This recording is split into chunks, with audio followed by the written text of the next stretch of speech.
I've got, the analog discovery. It's the original analog discovery. And one of the things that's been confusing me about the analog discovery involves the arbitrary function generator on it. Because supposedly it's a 100 megahertz or 100 megasample DAC.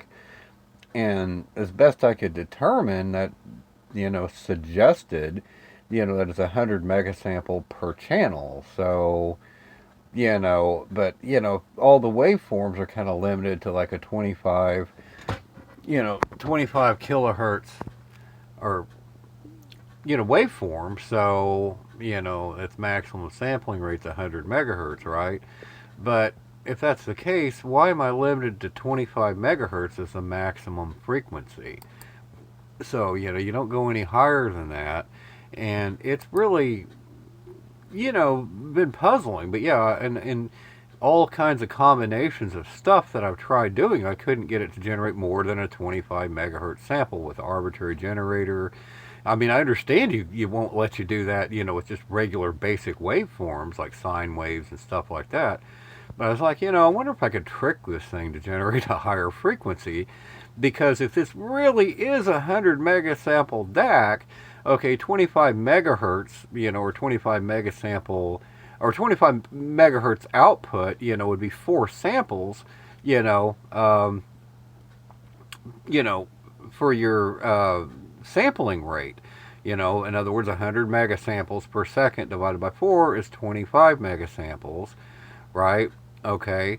And of course, you're going to need 2 samples, like to generate any kind of basic waveform at all in there, like a 25 megahertz waveform, like a sine wave, for example, or square wave.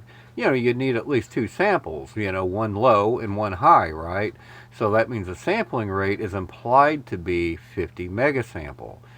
All right, because I was like, well, I don't know why I can't get up to like 50 megahertz instead of just 25 megahertz, because I should have 4 samples per cycle on that, per second that I can play with. So why can't I generate like a 50 megahertz wave of some kind? In theory, you should be able to. Now, there may be a lot of problems with that, but I'll talk about that in a minute. Um, but as it turns out, after screwing around with this for a while, I managed to get it to work. And here's how I did it. Um, I basically created this waveform, in the values thing. In math, I had to set the samples to 4, right? But I'm not using the math to generate this. I actually just directly generated this waveform, producing this sampling result. And you can see it's mapped as a square or a triangle wave. But in practice, it shows up on the screen as a 2-peak square wave. Now, I've got it set at 25 megahertz.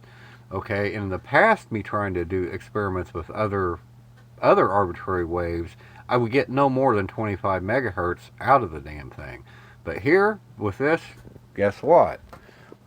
I got both channels operating, and you can see it, 50 megahertz. So each channel is generating 50 megahertz simultaneously. As I've got these things synchronized, well, it's, you can see it's in synchronized mode. I don't think you have to be in synchronized mode for this. I just had it there for convenience because I was trying to test both channels to see if both channels truly were 100 megasample DACs. And apparently they, in fact, are 100 megasample DACs.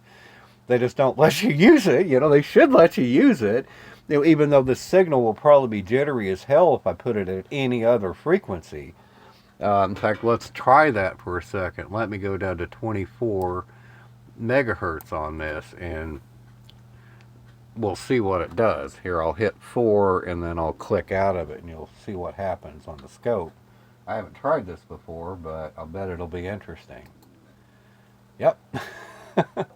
That starts freaking out. And the reason is because this thing's at a fixed sample rate. So as a result, when you try to go to something that's not divisible by 2, you're going to get a lot of jitter in it. Because, see, we're generating total 4 samples, right?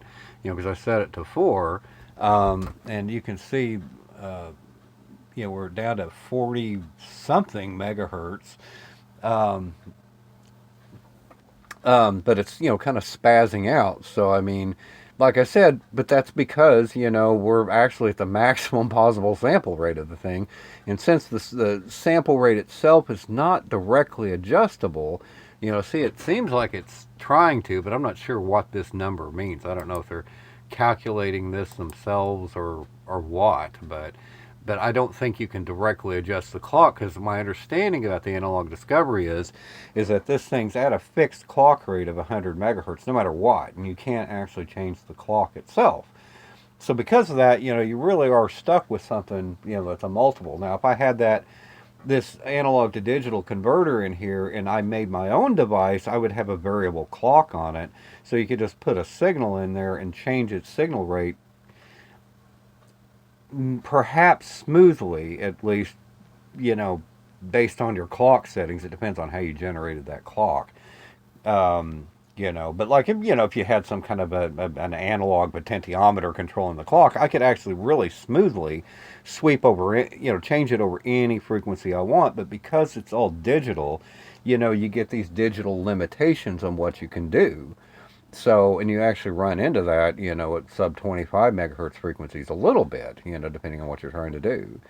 So, but, the point is that, it can do it, though. You can trick it into, being a 50 megahertz clock rate, change it down to 10, and, see, even at 10, it's generating a 20 megahertz signal. But, there certainly seems to be some jitter. I've got the voltage turned all the way up. That's part of the problem, because, this thing does attenuate a lot, as you might expect. That gets rid of some of the jitter. But again, because if I switch back to, 25 megahertz on this, it's not jittery, but you see a big attenuation, which is what I'd expect. I mean, they didn't design this thing to go, to higher frequencies than that, but it does show you can do it. So, but again, you probably can't do much with it unless you want exactly 50 megahertz out of it. So, or some multiple of 2. Again, the next best level you can take it to is 25 megahertz, or I mean, it gets 12.5. That's probably stable. Yeah, it's fairly stable. And you can see the attenuation jumped up. It's still at 25 megahertz, even though I've got it set to 12.5. So, but of course that's useless, because I could just generate that directly, right? But that's just an artifact, of the process. But it does show, you can actually generate a higher frequency than just 25 megahertz on an analog discovery, but it has a lot of limitations. So anyway, cheers.